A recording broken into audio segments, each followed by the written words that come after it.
तो दोस्तों, ये कहानी इंडिया के सबसे बड़े फाइनेंशियल फ्रॉड की है। ये कहानी इंडिया के लोगों की है, हम लोगों की है जिन्होंने ऐसे सपने देखे हैं जो सपने हर्षद मेहता ने जिए हैं। जी हाँ, 1992 को हर्षद सबसे ज्यादा टैक्स पे करने वाला आदमी था। उसकी पर्सनल होल्डिंग थी 4,000 करोड़, यानी ये अमाउंट आज के ईयर में देखा जाए तो लगभग 20,000 करोड़ हो सकती है। वेब सीरीज की शुरुआत में हम देखते हैं कि यह साल होता है 1992। हम देखते हैं कि शरद बेल्लारी यानी जो एसबीआई में पब्लिक रिलेशन डिपार्टमेंट में काम कर रहा होता है, वो जाता है टाइम्स ऑफ इंडिया के ऑफिस में। उसके पास एक न्यूज़ होती है कि 500 करोड़ का फ्रॉड हुआ है एसबीआई में। एसबीआई के बुक से 500 करोड़ मिसिंग है। शरद आगे कहता है कि बिना बीआर के यानी बैंक रिसिप्ट के पेमेंट हो गया है। वो आगे कहता है कि ये फ्रॉड और किसी ने नहीं बल्कि हर्षद मेहता ने किया है। अब स्टोरी चली जाती है 1979 में, जहां हम देखते हैं कि हर्षद अपने माता पिता और एक भाई के साथ चौल में रह रहा होता है। हम देखते हैं कि हर्षद का पहला शौक क्रिकेट होता है, लेकिन पापा के फेल कपड़े के बिजनेस की वजह से हर्षद के ऊपर रिस्पॉन्सिबिलिटीज बढ़ जाती है।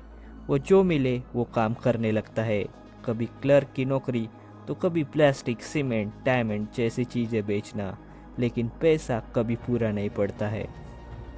हर्षद अपने भाई से कहता है कि अगर तुम्हारे कांटेक्ट में कोई आदमी हो जिससे मुझे शेयर मार्केट की इंफॉर्मेशन या फिर शेयर मार्केट के बारे में पता चल सके तो प्लीज़ मुझे बता दो। हम देखते हैं कि जल्दी ही वो अंबालाल सेठ के यहाँ काम करने लगता है एज ए जॉबर। अब वो काम करने लगता है भूषण, जो कि अंबालाल सेठ के लिए ही जॉबर का काम कर रहा होता है। लेकिन होता यह है कि जब बीएससी के रिंग में हर्षद पहली बार जाता है, यानी पहले दिन, वो 2,000 का नुकसान कर देता है। लेकिन साल खत्म होते होते वो बेस्ट जॉबर बन जाता है और वो सारे ट्रिक्स समझ आते हैं उसे कि किस तरह से इनसाइडर ट्रेडिंग यानी कि अंदर की खबर अगर कंपनी की हो तो बहुत ज़्यादा प्रॉफिट हो सकता है। जॉबर का काम होता है कि सिर्फ शेयर बेचना और खरीदना। वो डायरेक्टली इन्वेस्टर के साथ काम नहीं कर सकते, ये काम होता है ब्रोकर का। अब कुछ दिनों से हो रहा ये होता है कि प्रीमियर ऑटो एक कंपनी होती है जिसके शेयर बहुत ही ज़्यादा बिक रहे होते हैं, क्योंकि इनसाइडर ट्रेडिंग यानी इनसाइड की खबर किसी को मिली होगी कि इंक्रीज हो रहा है उनका प्रोडक्शन प्रीमियम ऑटो का।